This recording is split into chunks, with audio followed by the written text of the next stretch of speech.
Un saludo muy cordial para todos los hermanos que a través de los diferentes medios, sean radiofónicos, televisivos o cibernéticos, están siguiendo a la Iglesia de la Verdad Presente. Que Dios les guarde y les bendiga. Y también para todos los hermanos hoy aquí congregados, de verdad que es una gran bendición el poder entonar, como es costumbre para iniciar la predicación de este culto sagrado, entonar el himno de batalla.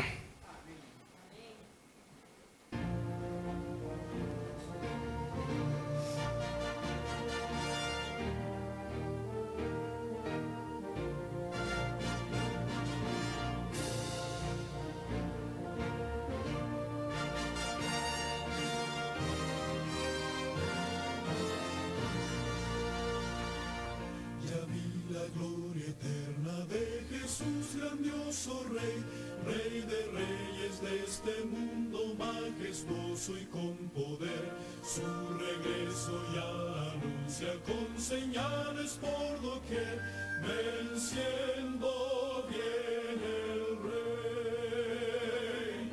Gloria, gloria, aleluya. Gloria, gloria, aleluya.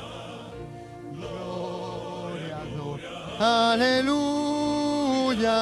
Venciendo viene el Rey, un clarín llamando fuerte la batalla anunció, Cristo al frente de su pueblo lleva en alto el pendón, con su fuerza y su poder la victoria conquistó, venció mi Señor. Gloria, gloria, aleluya. Gloria, gloria, aleluya. Gloria, gloria, aleluya. Venciendo viene el Rey. Al el lirio de los valles y la rosa de Sarón, con amor y con ternura Él mi vida transformó. Él murió para salvar y hoy le alabo con fervor. Venció mi Salvador. Gloria, gloria, aleluya. Gloria, gloria, aleluya. Gloria, gloria, aleluya, venciendo viene el Rey. Amén.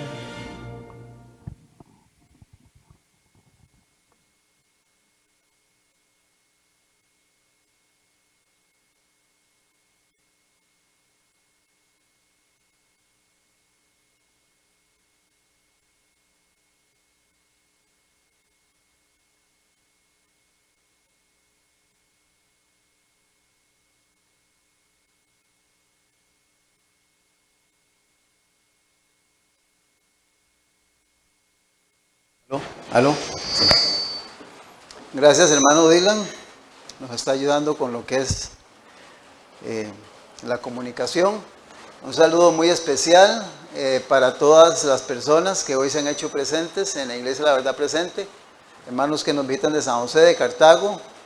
Y es una bendición para nosotros nuevamente tener este privilegio de poder una semana más reunirnos para poder tener un culto divino, la predicación de la palabra, que es una de las cosas que puedo decir personalmente, siempre me gustó cuando ingresé a la Iglesia Adventista del Séptimo Día, que era el culto divino, y siempre cuando el culto divino llegaba, yo trataba siempre, y todavía lo hago, de poner mucha atención, concentrarme y no permitir que nada me quite la atención cuando el pastor o el orador está predicando la palabra del Señor. También tenemos el privilegio, esta semana, hermanos, nos han llamado algunas personas a la emisora Radio Costa Rica y a través de las redes sociales queremos agradecerles a todas las personas que nos están llamando, que nos están escuchando y nos están viendo en nuestra programación. Y recuerde que aunque usted no está ahí, como el caso de nosotros, usted con sus oraciones, diciéndole a alguna gente que puede escuchar nuestra programación, puede vernos en las redes sociales, usted también está predicando el Evangelio. También puede hacerlo a través de donativos y ofrendas, porque también le ofrecemos literatura y documentación importante para que la gente también pueda leer y pueda estudiar. Entonces, hermanos, estamos viendo un tiempo crucial y urgente donde ya casi podemos decir que la vida del planeta y su contenido está llegando a su final. ¿Usted escuchó lo que le estoy diciendo? O sea, ya el planeta y su contenido, hermano, está llegando al final de esto, hermanos. Está llegando al final porque todo lo está anunciando. Y tengo la bendición de que ahora tengo a mi hijo y a su esposa y a su hija cerca de mi casa a la par. Y bueno, ahí pasamos, cada vez que nos vemos es hablar de la Biblia, de los acontecimientos finales. Y ayer él me decía que una de las últimas noticias es que usted ha escuchado eso cuando dicen la reserva inagotable del planeta. ¿Qué entiende usted por reserva inagotable del planeta? Como que vamos a tener muchísimo hielo, muchísima agua, muchísimo sol. O sea, en eso no vamos a tener problema. Pues la última noticia que acaban de dar es que ya los recursos inagotables se acabaron. Eso a mí me hace temblar, hermano y hermana. Esto no es algo liviano. Se acabaron los recursos inagotables. Y usted no se ha puesto a pensar, porque yo me he hecho esta pregunta: ¿de dónde sacan tanto petróleo? ¿De dónde lo sacan? Del fondo del mar y de la tierra. ¿Y qué es? Que hay una fábrica que está haciendo día y noche ahí para que el hombre tenga toda la vida petróleo. ¿Se ha puesto a pensar en eso? Que hay, seguro hay una fábrica ahí que o Satanás o Dios tiene ahí a los ángeles trabajando día y noche, hagan petróleo para que el ser humano siga siendo loco en el planeta. ¿No ha puesto a pensar en eso? Recursos inagotables. Ya llegaron al tope ya. O sea, imagínense lo que viene para el planeta y, hermanos, todo eso está anunciado en la Escritura. Las generaciones nuevas y los jóvenes y los niños que nacen inocentes en esta época, nacen en un mundo totalmente descontrolado, donde ellos están como víctimas de todo lo que el ser humano anteriormente ha venido haciendo daño en todo sentido. Ellos son víctimas. Entonces urge que padres y madres, abuelos y tíos se preocupen en ayudar a los niños y a los jóvenes para que ellos puedan entender esto. Es una realidad que tenemos. La incógnita que encierra el futuro de la humanidad se ha transformado en una preocupación universal. Las sombrías advertencias acerca de sombras descendentes van opacando más y más toda esperanza. Ya no parten solamente de teólogos pesimistas y alarmistas, sino con insistencia creciente de un coro atronador de científicos altamente capacitados en sus respectivas disciplinas. Y aunque en sus declaraciones se observan algunas voces discordantes, las mismas no cuestionan ya la inevitable desaparición de la humanidad, sino tan solo los escenarios y la cronología en que ha de producirse. O sea, no pueden definir cómo se va a acabar esto. Es terrible para ellos, ¿va? Porque ya, o sea, ellos no saben cómo explicarlo. A los que lo estamos diciendo nos dicen alarmistas y pesimistas. Y sigue siendo, tan es así que en la última época o más ha surgido una nueva rama de la ciencia.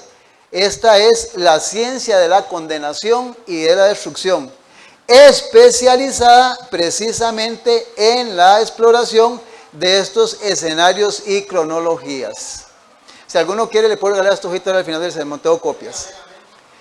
La incontenible explosión demográfica, la irreversible contaminación ambiental, con su concomitante representado por el calentamiento global. Me acuerdo del hermano Freddy ahí repartiendo revistas en la Avenida Central. Se está quemando el planeta un día, así lo dijo.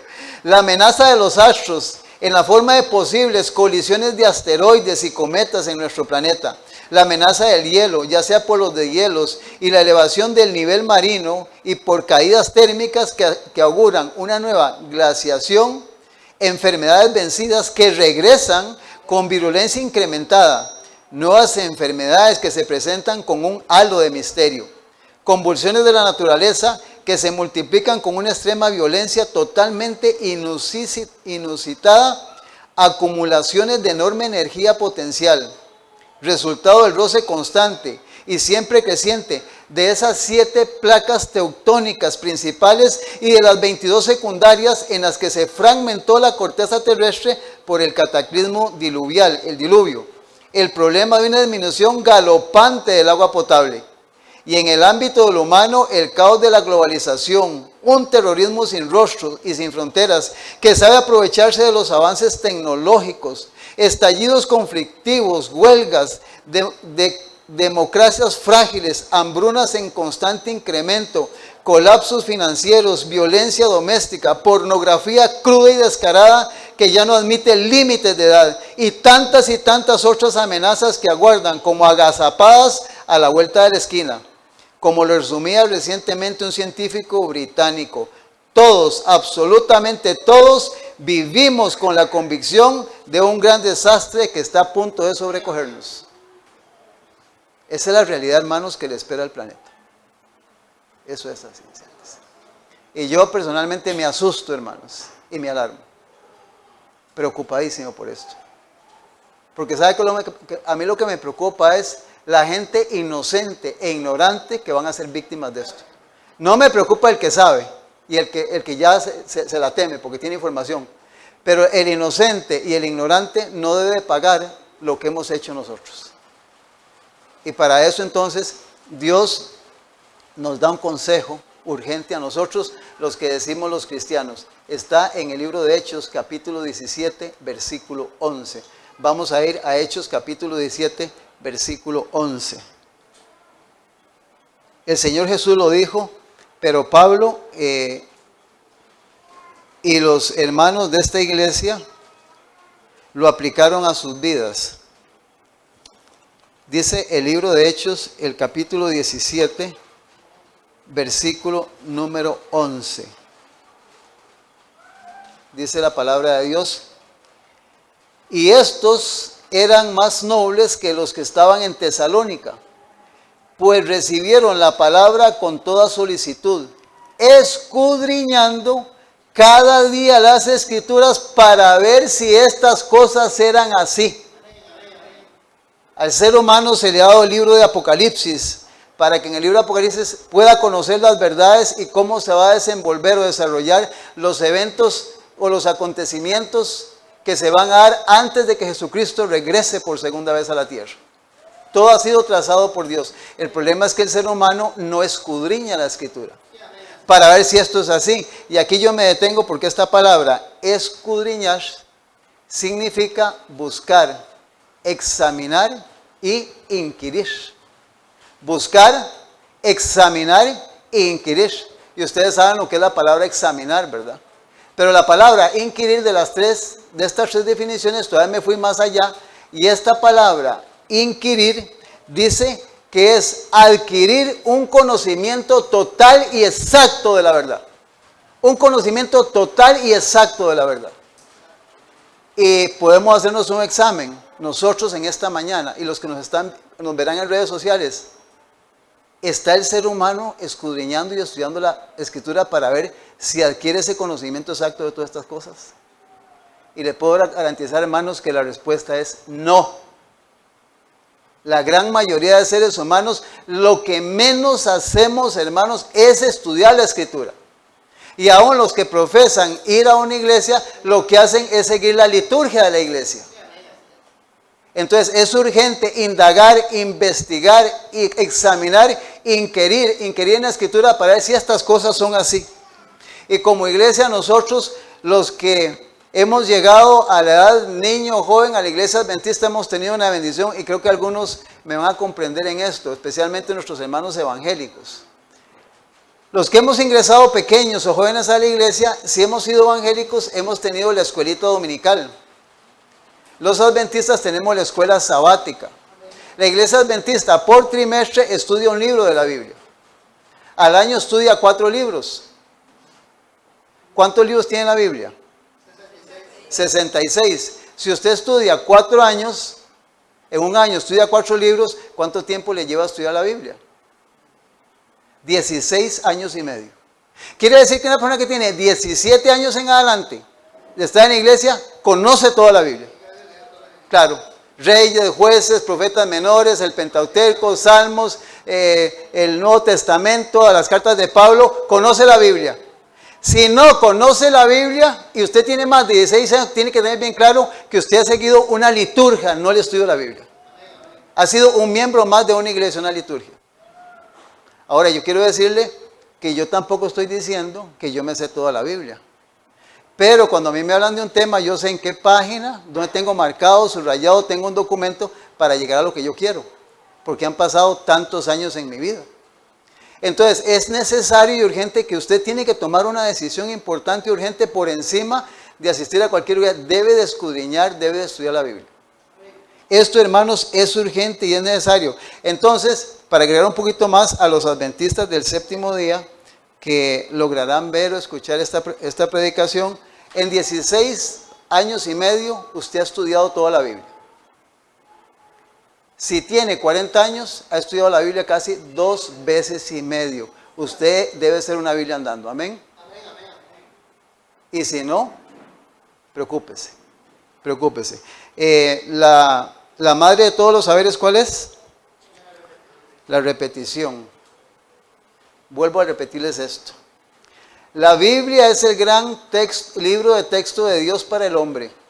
Es la lámpara que Él pone a nuestros pies y la luz divina en nuestra senda, en este mundo de pecado. No puede, por lo tanto, sobreestimarse el valor del estudio de la Biblia. Considerada solamente desde el punto de vista literario, la Biblia es sobresaliente.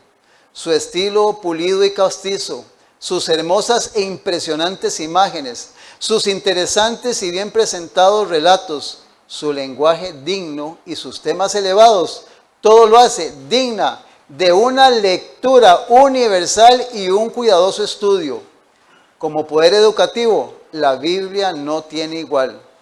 Nada amplía la visión, fortalece la mente, eleva los pensamientos y ennoblece los afectos, como el estudio de las sublimes y estupendas verdades de la revelación. El conocimiento de sus principios es una preparación esencial para toda vocación. No es una universidad, no es una escuela, no es un colegio. Es la Biblia. En la medida en que se estudian y reciben sus enseñanzas, ella imparte fortaleza de carácter, nobles ambiciones, agudeza de percepción y sano juicio.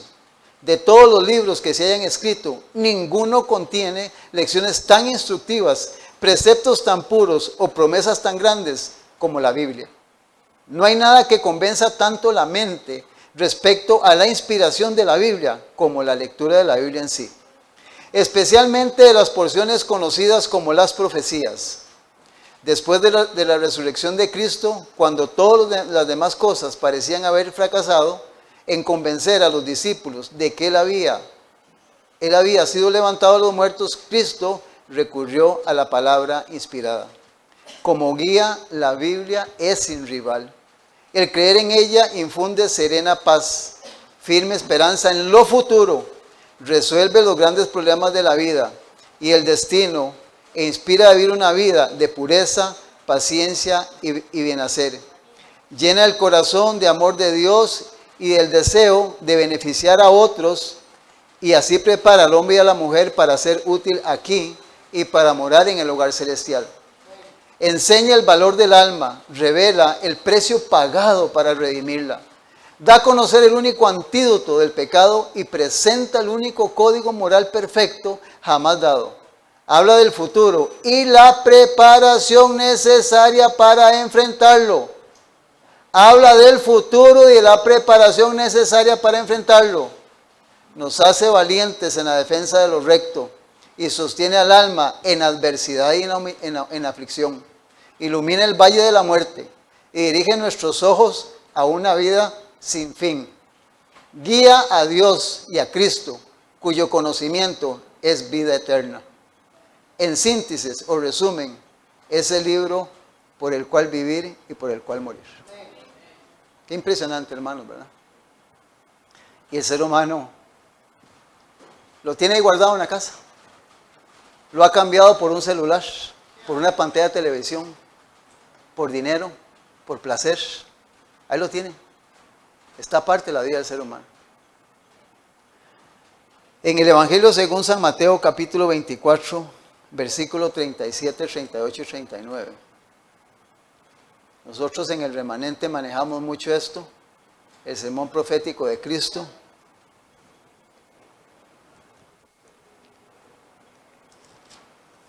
Dice San Mateo, capítulo 24, versículo 37, 38 y 39. Jerusalén, Jerusalén, que matas a los profetas y apedreas a los que te son enviados, ¿cuántas veces quise juntar a tus hijos como la gallina junta sus polluelos debajo de sus alas y no quisiste? He aquí vuestra casa os es dejada desierta, porque os digo que desde ahora no me veréis hasta que digáis, bendito el que viene en el nombre del Señor. Resumiendo esto, hermanos, ustedes saben, ya lo hemos hablado, lo hemos conversado, pero lo repetimos para la gente que no sabe. Israel como nación fue desechada por Dios. No porque Dios la desechó, sino porque, como dice el versículo, ella no quiso aceptar al Hijo de Dios. Todavía lo están esperando. Para el judío Jesús no ha venido. Él fue un profeta más, por eso lo mataron. Entonces Él les dice, y desde ahora no me veréis hasta cuando me vean venir, van a decir, bendito el que viene en el nombre del Señor. Pero hermanos, será demasiado tarde cuando lo reconozcan. ¿Ya para qué lo van a reconocer? Va a ser demasiado tarde para ellos. Eso es lo grave del asunto. O sea, a veces nosotros pensamos en las cosas en el futuro. Hermanos, hay veces el futuro llega y ya no se puede hacer absolutamente nada. Es el momento donde sabemos que tenemos que corregir, cambiar y mejorar en nuestra vida. Hermanos, estamos hablando de toda una nación, no estamos hablando de 10 judíos, ni de 20, ni de 50. Son millones de seres humanos que a través de toda la historia, si sumáramos los judíos del tiempo de Cristo, hermano Freddy, a los que han vivido hoy, son billones de seres humanos, hermanos, que están perdidos para toda la eternidad. Porque rechazaron al dador de la vida. Página 573, deseado a todas las gentes. Ahora mencionaron en la cartilla esto, San Mateo 23, explicando esto en una forma pequeña. Vea qué impresionante esto. Dice, pero Israel como nación se había divorciado de Dios. Las ramas naturales del olivo estaban quebradas. ¿Qué puede hacer un agricultor con una rama quebrada? Ya no sirve. Estaban quebradas. Mirando por última vez el interior del templo, Jesús dijo con tono patético y lastimoso. Entonces yo me imagino a Jesús ahí viendo el templo y viendo toda esta gente, ¿va? O sea, el dueño de todo el universo ahí los mira, ve el templo y vea lo que va a decir. Dice lo que dijo, que leímos en 23, 37, 38 y 39. Pero dice aquí que Él lo hizo con tono patético y lastimoso. Esta palabra patético significa, dícese, de lo que es capaz de conmover o impresionar o producir sentimientos profundos. Como cuando usted le dicen, vea, si usted hace eso, le va a pasar eso, entienda. Entonces usted se queda así y usted reacciona.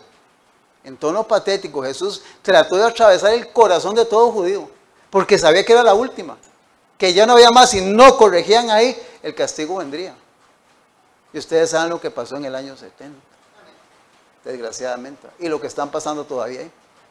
Yo sé que un judío no duerme tranquilo porque sabe que en cualquier momento pasa un tomahawk, ahí pasa cualquier cosa. Esa gente no tiene tranquilidad para nada. Yo hace mucho les mencioné, yo hablé con una judía, una mujer mayor, vestida como judía. Y traté de hablarle y al final me dice, mira, Dios no existe. Yo me eché para atrás. Una judía me dice, Dios no existe, Jehová no existe. Me dijo, Jehová no existe. Yo me eché para atrás, pues me quedé asustado. Yo no puedo esperar ser un judío. Y entonces le digo, ¿por qué dice eso? ¿Dónde estuvo en la guerra mundial? ¿Dónde estuvo? Contéstame. Yo me dice así como este tamaño, ¿va? Qué duro, ¿va? Es realidad que han enfrentado ellos como nación, ¿verdad? Sigue diciendo el comentario en la página 573, dice lo siguiente. Hasta aquí había llamado, oiga esto, hasta aquí, hasta ese momento, dice, había llamado al templo casa de su padre. Él limpió el templo, hermana Rocío, al principio y al final del ministerio. O sea, lo limpió al principio y siguieron igual, y al final lo limpió y siguieron igual. De nada les valió eso. Dice que hasta ese momento, cuando él está diciendo esas palabras, dice, hasta ahí lo llama casa dice que hasta ahí lo llama templo de su padre. Pero ahora, al salir el Hijo de Dios de entre sus murallas, La presencia de Dios se iba a retirar para siempre. Para siempre. ¿Usted se imagina qué delicado esto? O sea, tenían esposas, hijos, niños, toda la familia que eran miles de seres humanos. La presencia de Dios se retiraría para siempre del templo construido para su gloria. Desde entonces, sus ceremonias y sus ritos no tendrían ningún significado y serían una mofa para Dios y para el mundo. Por más linda la ceremonia, por más templo, por más flecos, vestimentas, ropa, presentación, para Dios era una mofa y una burla. Se retiró Dios y los dejó, los abandonó. Qué difícil, ¿verdad?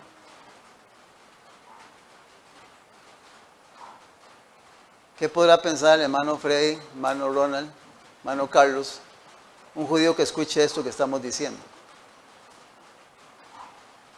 Qué duro, ¿verdad? Qué triste. Ahora, cuando usted va y revisa todo el capítulo 11 del libro de Romanos, ahí se habla de las ramas naturales y las ramas injertadas. Dios sigue teniendo la esperanza de que ellos puedan aceptarlo. Dios no los ha desechado para salvación. No los ha desechado. Pero cuando usted lee delicadamente, Dios siempre tiene preferencia por esa raza. Le voy a decir por qué. Porque esa raza tiene normas y costumbres sagradas, santas. Y en religión son muy disciplinados y muy ordenados. ¿Qué es el problema? Que tenemos las ramas injertadas. No se siente, esté quedito, venga temprano, compórtese, venga. Es una lucha en todas las iglesias protestantes, hermanos. Es una desobediencia, una rebeldía espantosa en el gentil, hermanos. Nosotros los gentiles. Si la salvación fuera por orden, hermanos, estaríamos perdidos nosotros. Por disciplina, perdidos. Por conducta, perdidos estaríamos, hermanos. Nosotros hacemos, disculpen, lo que nos da la gana, hermanos. Esa es la realidad del gentil. Por eso Dios sigue teniendo afinidad hacia ellos. Sin embargo, en su misericordia, Jesús está trabajando con nosotros por su misericordia. Porque a pesar de, sí, le puedo decir que hay hermanos y hermanas de muchos países que sí están tratando, oiga, de ser mejor que un judío.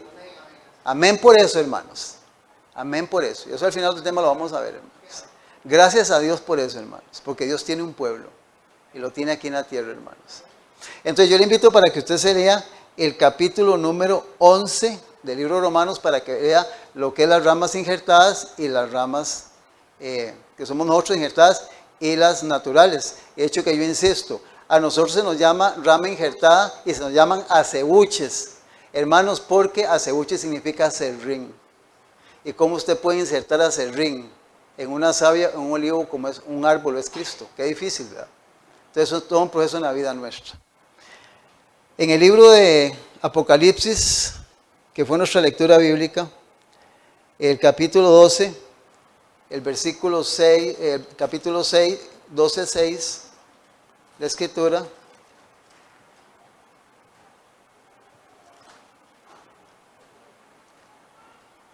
dice, y la mujer huyó al desierto donde tiene separado el lugar preparado por Dios para que ella la sustente en 1260 días. Yo imagino que la mayoría de gente que no es adventista lee eso y no entiende absolutamente nada. No saben y absolutamente, las fechas no las conocen, porque el gran problema del mundo protestante, nuestros hermanos católicos y evangélicos, es que no conocen porque nunca han estudiado el libro de Apocalipsis. Y tal vez no es culpa de ellos, porque los pastores a los cuales le están pagando diezmos y ofrendas son los que tienen que darle la alimentación a la oveja. Y al no darle la alimentación a la oveja, nuestros hermanos evangélicos y católicos están sufriendo porque no se les predica ni saben nada de profecía, no conocen absolutamente nada. Entonces cuando usted le menciona Apocalipsis, la persona se queda como, no sé, no entiendo nada de esto. Y entonces aquí nos habla de que la mujer fue y huyó al desierto. Si leemos ahí mismo el versículo 13, 14 y 15, que fue la lectura bíblica, dice Apocalipsis 12, 13, 14 y 15. Y cuando vio el dragón que había sido arrojado a la tierra, persiguió a la mujer que había dado luz al hijo. Y se le dieron a la mujer 2 alas de gran águila para que volase delante de la serpiente al desierto, a su lugar, donde sustentada por un tiempo, tiempos y la mitad de un tiempo. Y la serpiente arrojó su boca tras la mujer agua como un río para que fuese arrastrada por el río. Por el río. Bueno, hermanos, vea, yo voy a resumir porque yo no puedo abarcar todo lo que quisiera explicar aquí con el poco tiempo que nosotros tenemos. Yo tengo un libro aquí que es El conflicto de los siglos, por aquí lo tengo. Yo quiero leerle en el capítulo número 25, de hecho que les recomiendo que se lea esto. Y si los que no tienen este libro deben de tenerlo, y nosotros, la Iglesia Adventista, la verdad presente, con mucho gusto le regalamos este libro a la persona porque esto es la historia documentada del cristianismo. Hay un capítulo que se llama América, Tierra de Libertad. En este libro, hermano, lo que está en este libro es, desde que Jesús deja su iglesia, al principio, hasta el año 100, empieza con la destrucción de Jerusalén y termina esto con la tercera venida de Cristo. Aquí está toda la historia documentada, reyes, años, nombres de personas, todo lo que ha pasado que la gente no sabe y que las iglesias protestantes y la iglesia católica no quiere que la persona sepa tampoco. Este libro, por ejemplo, en Argentina hace años, no puedo decirlo ahora, la iglesia adventista negoció con la iglesia católica a cambio, no sé, recuerdo cómo fue el asunto, de que la iglesia adventista no repartiera estos libros en Argentina, prohibido repartir estos libros. Hace años fue una situación difícil, recuerdo que eso lo experimentamos cuando estábamos ahí en el ministerio. Claro, y le han cambiado el nombre, se han tratado de simular este libro, y lo han hecho ahora lo han hecho en un papel periódico barato, usted le cuesta encontrar porque no tiene índice temático, no tiene nada, entonces la gente no estudia, no lee casi ese libro. Entonces, en el capítulo número 25, para explicar los versículos que acabamos de leer, en la página 340, 341, dice lo siguiente. Página 340. Ya leo la página, a ver si es esta. Ok. Muy bien. Dice lo siguiente. Cuando circuló por los países de Europa la noticia de que había una tierra donde cada hombre o mujer podía disfrutar del producto de su trabajo y obedecer a las convicciones de su conciencia, millares se apresuraron a venir al Nuevo Mundo. El Viejo Mundo era allá donde estaba Europa, todo ese lugar. El Nuevo Mundo era la nueva Estados Unidos de Norteamérica. Dice, cuando llegó la noticia de que el Nuevo Mundo se estaba abriendo, dice, las colonias se multiplicaron con rapidez. Por una ley especial, Massachusetts ofreció bienvenida y ayuda a costa del pueblo a todos los cristianos de cualquier nacionalidad que pudieran huir a través del Atlántico para escapar de las guerras, del hambre y de la opresión de sus perseguidores. De esta manera, los fugitivos y oprimidos eran, por la ley, considerados como huéspedes de la comunidad. Por los 20 años de haberse efectuado el primer desembarco en Plymouth, había ya establecidos en Nueva Inglaterra otros tantos miles de peregrinos. Es interesante porque ahí es donde empiezan a surgir o a nacer Estados Unidos como nación. Ahí es, gracias hermano Freddy, ahí es donde se empieza a salir todos los que estaban perseguidos, todas las persecuciones de los 1260 años. Entonces, la iglesia fue sustentada allá en el Viejo Oriente, ahí fue, en el Viejo Mundo fue sustentada y sostenida, y finalmente se le dio alas para que huyera al desierto. ¿Por qué? Porque ahí no había nada. Ahí lo que habían eran indios en ese tiempo. Cuenta la historia, los que han visto películas, y no recomiendo la televisión, los que han visto películas de los indios, era una tierra salvaje, era como desértico eso. Entonces huyeron al desierto y ahí fue donde Estados Unidos de Norteamérica nace como nación. Sigo leyendo para que usted escuche. Dice, la Biblia era considerada como base de la fe, la fuente de la sabiduría y la carta magna de la libertad. La base de ese gobierno, hermanos, era esto. No es lo que tiene Costa Rica, Honduras o Nicaragua, o Guatemala o Panamá ni Brasil. Esta no es la base de una constitución de un país. La base de ellos era la Biblia, como constitución en todo sentido. Dice, sus principios se enseñaban, oiga, en los hogares, en las escuelas y en las iglesias. y sus frutos se hicieron manifiestos en lo que se ganó en inteligencia, en pureza y en templanza. Escuche qué interesante Oiga lo que va a escuchar usted, hermano. Podíase vivir por años entre los puritanos, sin ver un borracho, ni una mala palabra, una blasfemia, ni encontrar un mendigo. Imagínense qué clase de gente vivía esa gente, cómo vivían ahí. No ha encontrado usted nada. Ve ahora cómo están los países, cómo está el mundo. Borrachos, drogas, homosexuales, lesbianos, ladrones, asesinos, corrupción, hay de todo. Porque son países católicos. La base de pues Costa Rica no es la Biblia. Es lo que los diputados y el presidente decidan. Y según las leyes que se han metido en el mundo. Quedaba demostrado que los principios de la Biblia son los más eficaces salvaguardias de la grandeza nacional.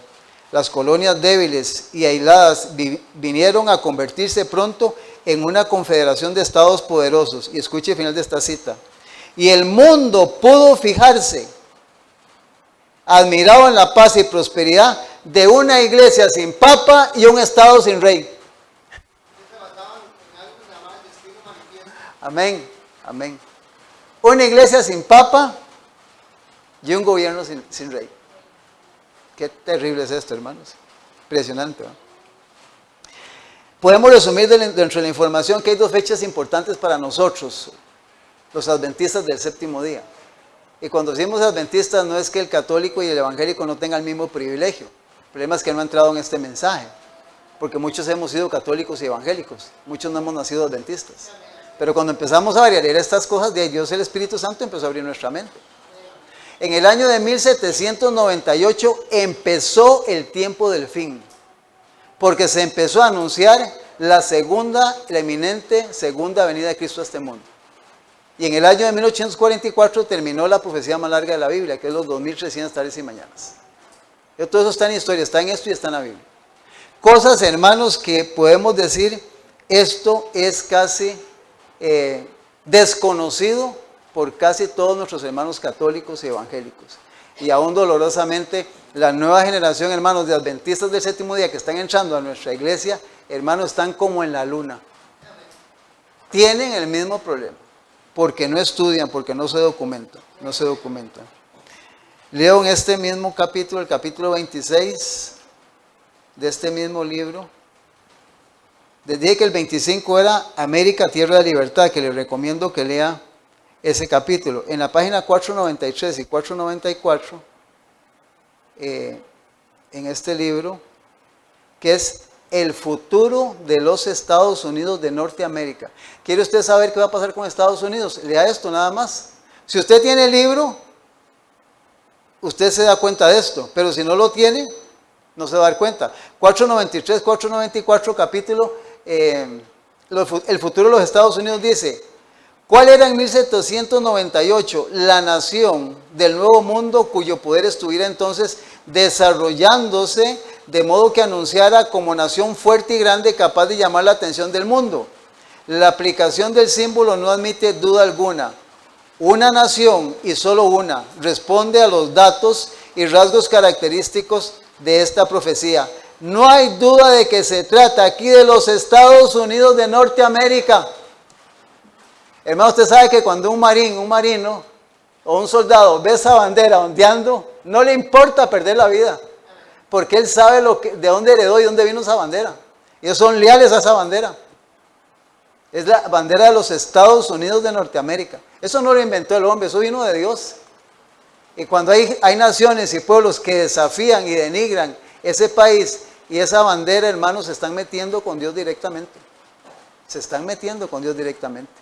Porque Dios, la base del protestantismo, de las verdades sagradas, fue delegada sobre esa nación. Esa fue la cuna donde Dios fue como el semillero para seguir salvando al mundo. Nuestros padres peregrinos nacieron ahí. Ahí salen todas las iglesias protestantes. Una y otra vez el pensamiento y los términos del autor sagrado han sido empleados inconscientemente por los oradores e historiadores al describir el nacimiento y crecimiento de esta nación. O sea, hermanos, han habido muchas personas, bienvenidos hermanos, han habido muchas personas, hermanos, oiga, esto es muy importante porque usted tiene que darle claro a usted, han habido muchos hombres de calidad, hombres y mujeres gente capaz se han abocado a presentar y cuidar en la historia de esta nación. La historia de esta nación, porque esta nación está bien descrita como la nación que está en Apocalipsis 12, capítulo 13. Y aquí Dios está advirtiendo, nos va a advertir la historia, cómo será el futuro de esta nación. Sigue diciendo, el profeta vio que la bestia que subía de la tierra, según los traductores, la palabra dada aquí por subía significa literalmente crecía o brotaba como una planta. Y como ya lo vimos, la nación debe nacer de un territorio hasta entonces desocupado. Un escritor notable al describir el desarrollo de los Estados Unidos habla y dice, misterio de su desarrollo de la nada. Y dice, como silenciosa semilla crecimos hasta llegar a ser un imperio. ¿Y quién es Estados Unidos de Norteamérica? ¿Quién no le tiene miedo a Estados Unidos de Norteamérica? Llegaron a... Porque, hermano, mucha gente no sabe que esta nación ha sido y ha tratado de mantenerse guiada por Dios. Estados Unidos de Norteamérica. Dice un periódico europeo, oiga, del otro lado, un periódico europeo habló en 1850 de los Estados Unidos, usted y yo no habíamos nacido, de los Estados Unidos como un imperio maravilloso que surgía y que en el silencio de la tierra crecía constantemente en poder y gloria. Eduardo Everett, en un discurso acerca de los peregrinos fundadores de esta nación, dijo, buscaron un lugar retirado que por su oscuridad resultara inofensivo y seguro en su aislamiento, donde la pequeña iglesia de Leiden pudiese tener libertad de conciencia. He aquí las inmensas regiones sobre las cuales en pacífica conquista han plantado los estandartes de la cruz.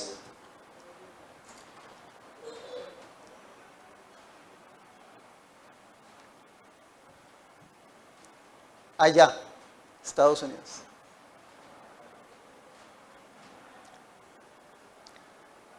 Nuestros hermanos estadounidenses.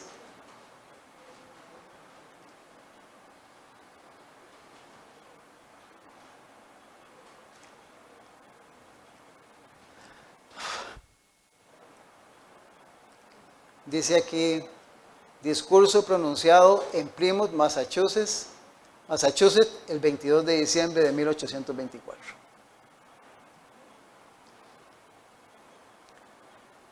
Y a nosotros, que nos colonizaron porque éramos indios, los españoles, y hoy somos así como medios del otro lado, nos ha llegado el Evangelio, hermanos, desde Estados Unidos.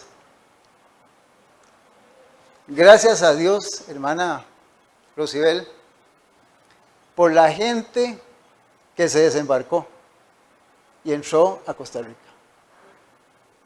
Y el Evangelio llegó aquí.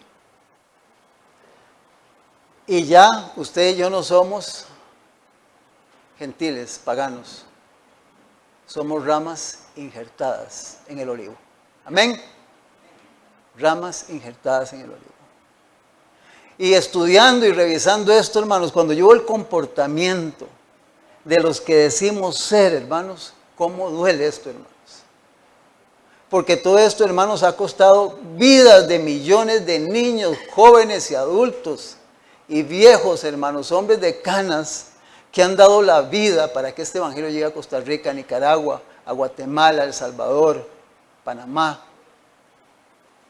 Y hemos permitido lo siguiente, hermanos. Hemos permitido en nuestra vida y en nuestros hogares lo que le pasó a Estados Unidos. Se metió este demonio de Hollywood ahí, pues es un demonio, eso es como legiones de demonios en Hollywood. La McDonald's, las pizzerías, los cantantes, hermanos. Vean nuestros hermanos chinos. Los chinos tenían muchas cosas naturales de ellos, era una nación diferente. Ahora ve a los chinos, hermanos, hay homosexuales, lesbianas, pornografía, robo, de todo ahí en China, hermanos. Se metió Hollywood y destruyeron a los chinos, el mundo entero. Y Estados Unidos tiene el mismo problema. Por eso aquí se nos está advirtiendo quién es Estados Unidos, qué plantó Dios en Estados Unidos y el futuro, lo que le va a pasar a Estados Unidos cuando finalmente, lamentablemente, va a cumplir, oiga hermanos, negativamente lo que Dios no quería para esta nación. Y cada persona allá en Estados Unidos tendrá que tomar decisiones. Y lo siento por los que todavía están pensando en ir a Estados Unidos a meterse a la boca del león, porque es el león. Es un león eso. Esta nación está demasiado infiltrada. ¿Oyeron el escándalo ¿se acuerda cuando les he hablado de Spotlight? De esa película. Donde solo hay 1500 iglesias católicas en Pensilvania.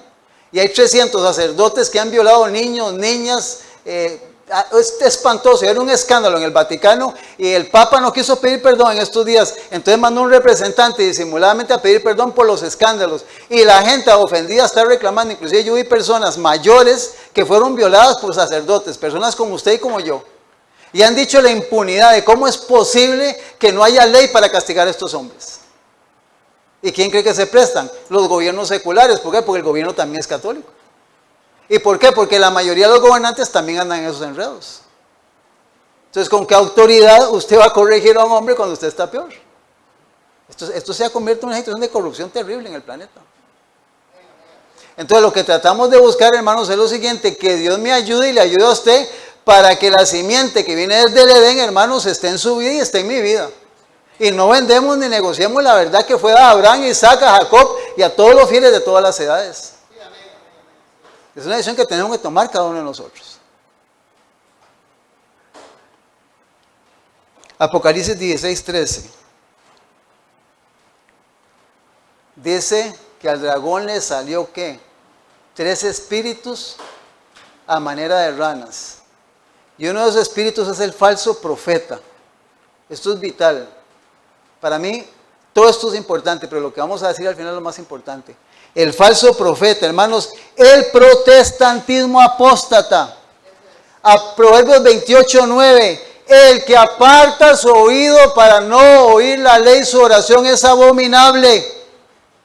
Si usted rechaza un mandamiento de la ley de Dios, usted puede rezar, orar y Dios no lo va a escuchar. Porque si no, la Biblia, hermanos, es una mentira.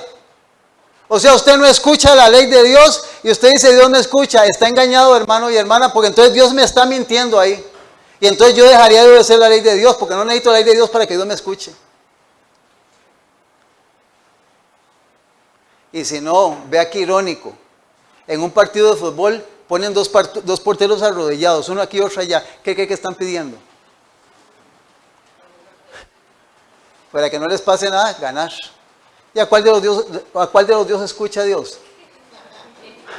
¿Ah? Es que hay cosas que son sencillas, nada más, o sea, cuando uno es un poquito espiritual, chero, uno empieza a entender, bueno, es que, o sea, que algo, o sea, la mente empieza, hermano, a decir, bueno, aquí algo como que no funciona. Yo le puedo decir que en estos momentos, le voy a decir un margen, algo pequeño, en estos momentos pueden haber 100,000 padres y madres de familia llorando por su hijo que está muriendo de cáncer y pidiéndole a Dios, y tal vez se cura uno y los otros 99,999. ¿Por qué solo los otros se mueren? ¿O es que Dios no tiene misericordia de los niños? ¿Por qué, hermanos? Porque simple y sencillamente venimos arrastrando un enredo y una confusión, y el ser humano no sabe que el ser humano es un títere de Satanás, hermano, porque no estudia la Biblia. El problema está en no estudiar la Biblia. A mí me han preguntado, mire, hermano Garita, ¿usted hace esto? No, le digo, mire, si la iglesia adventista no existía, yo sigo los principios que Dios puso en mi ser y el conocimiento que está en este libro. No dependo de una iglesia, ni de un conjunto de doctrinas para obedecer lo que Dios establece en este libro. Esto es un compromiso, hermano Tony, con Dios y con su palabra. Esa es la realidad. El ser humano tiene que llegar a entender esto, si queremos llegar a la eternidad. Entonces se le llama falso profeta, falso profeta. Leo en la página 622 del Conflicto de los Siglos. Los protestantes comienzan a vincularse con el papado. Están uña y carne, usted los ve por radio, por televisión y por redes sociales. Todos los protestantes, incluyendo los adventistas del séptimo día. Todos son todos. Dice, y lo apoyan. Han hecho transigencias, concesiones que sorprenden a los mismos católicos, y al católico le resulta incomprensible que el protestante esté mano a mano con el católico. Claro, ellos no lo van a decir.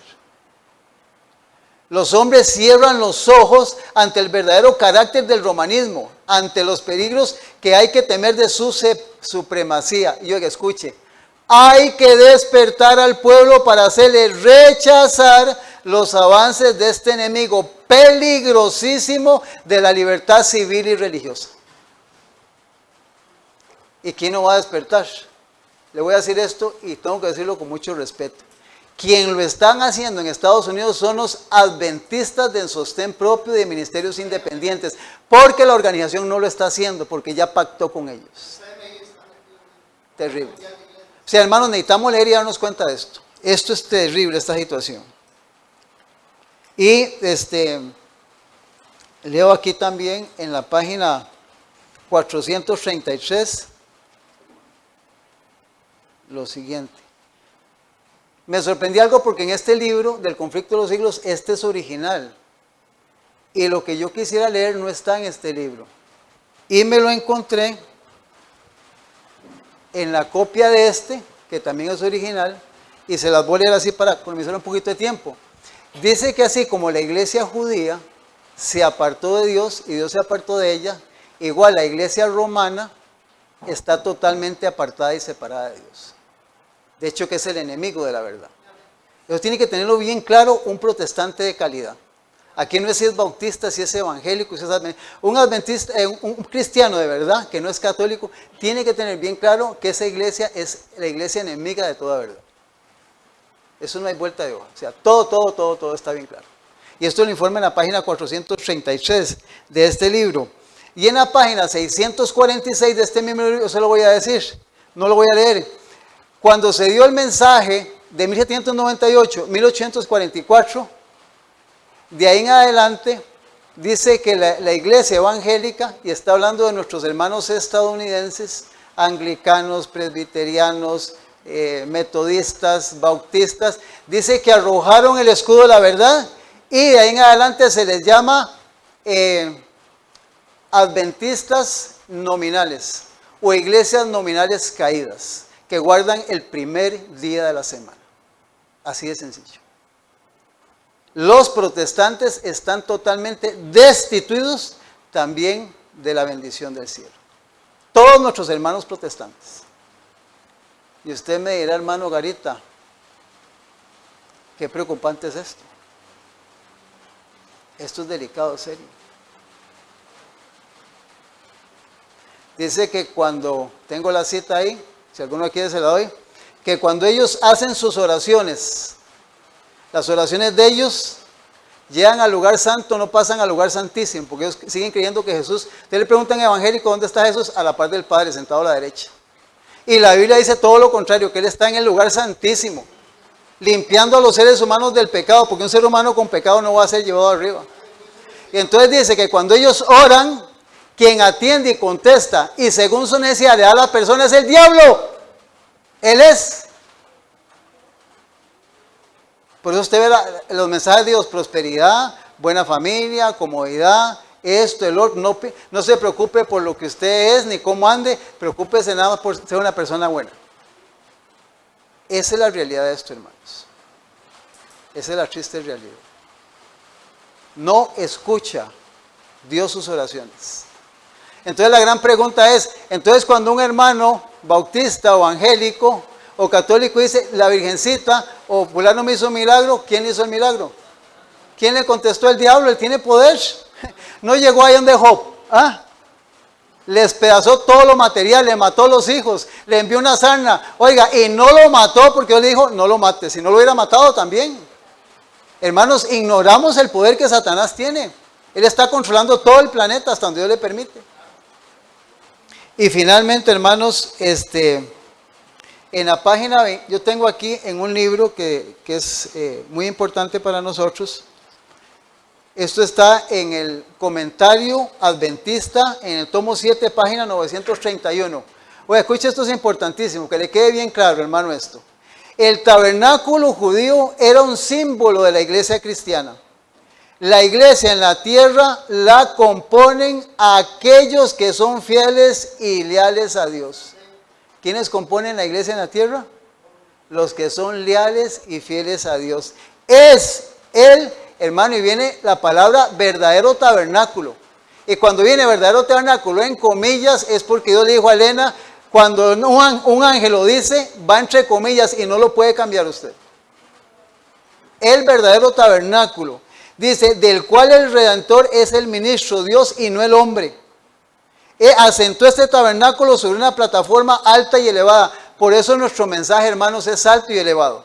Por eso hay mucha gente que no quiere nada con el verdadero adventismo. ¿Por qué? Porque venimos tan contaminados, llenos de vicios, costumbres, vocabularios, ambientes tan malsanos que cuando vemos el adventismo y vemos la iglesia evangélica y católica, no me quedo en la iglesia católica, en la iglesia, es que aquí está muy complicado. Por lo que venimos arrastrando. Este tabernáculo es el cuerpo de Cristo y del norte, del sur, del este y del oeste, Él juntará a quienes ayudarán a formar parte de Él. Un tabernáculo es constituido por aquellos que reciben a Cristo como su Salvador personal. Cristo es el ministro del tabernáculo verdadero, el sumo sacerdote de todos los que en Él creen como Salvador personal. Qué fácil, hermano, no es nada de complicarse esto. Muy sencillo. El verdadero tabernáculo. Dos consejos, uno en Mateo 21:31, para concluir. Mateo 21:31. Dos consejos rápido porque ya no quedó tiempo y como esto está siendo grabado.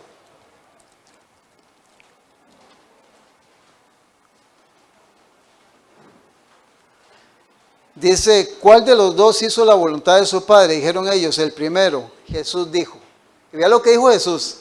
De cierto os digo, esto es sagrado lo que va a decir. Hermano Ronald, apunte, hermano Herbert.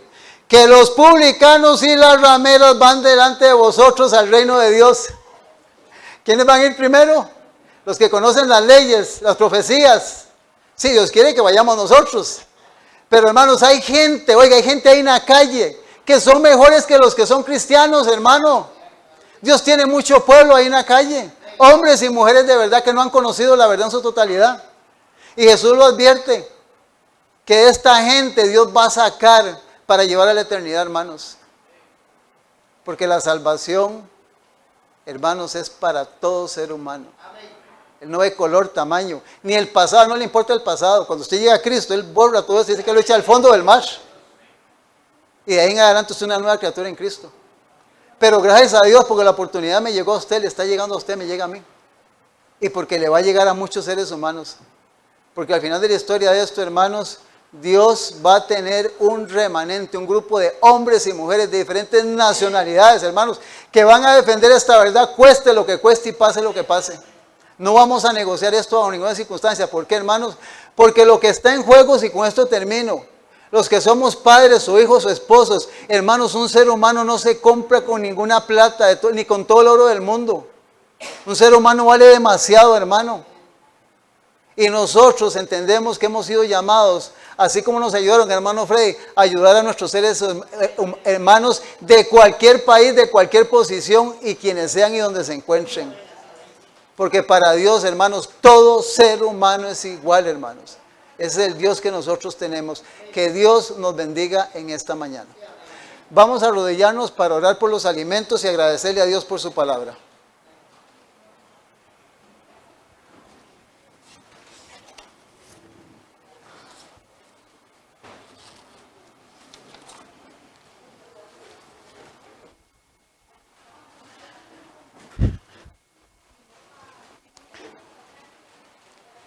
Amado Dios y Padre Celestial, Señor, entendido está que se requiere valor moral para que podamos hacer la obra de Dios en estos días.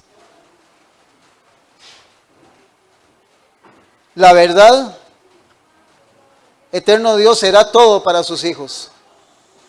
Gracias, Señor, por una nación como Estados Unidos de Norteamérica, donde sirvió como eslabón en la cadena, Señor de la humanidad, para que el estandarte de la cruz fuera puesto en esa amada nación. Pero Padre, ya el Evangelio se ha extendido a todo el mundo. Y hoy oramos por toda lo que el cielo ha agotado, Señor, para salvar a todo el ser humano en el planeta. Y ahora, Señor, el llamado es general para todo habitante. Ayúdanos, oh Dios, para que no seamos olvidadizos y mucho menos, Señor, en esta hora hemos escuchado que necesitamos urgentemente estudiar la palabra, Señor. Necesitamos revisar la Biblia, Señor, para ver si esto es así y las cosas que van a venir. Y gracias por este hermoso libro, El conflicto de los siglos, que es la historia documentada del cristianismo. Es un libro especial que nos ayuda a conocer la historia. Danos ese deseo, ese anhelo. Si no lo somos, en esta mañana queremos pactar contigo para que nos ayude, Señor, a leer y a estudiar las cosas que finalmente nos van a dar la eternidad. Bendice a mis hermanos aquí en esta hora y a los que a través de los medios de comunicación y redes sociales tendrán la bendición de escuchar este mensaje. Gracias, Padre, en el nombre de Jesucristo, y bendice los alimentos que vamos a consumir. Amén y amén.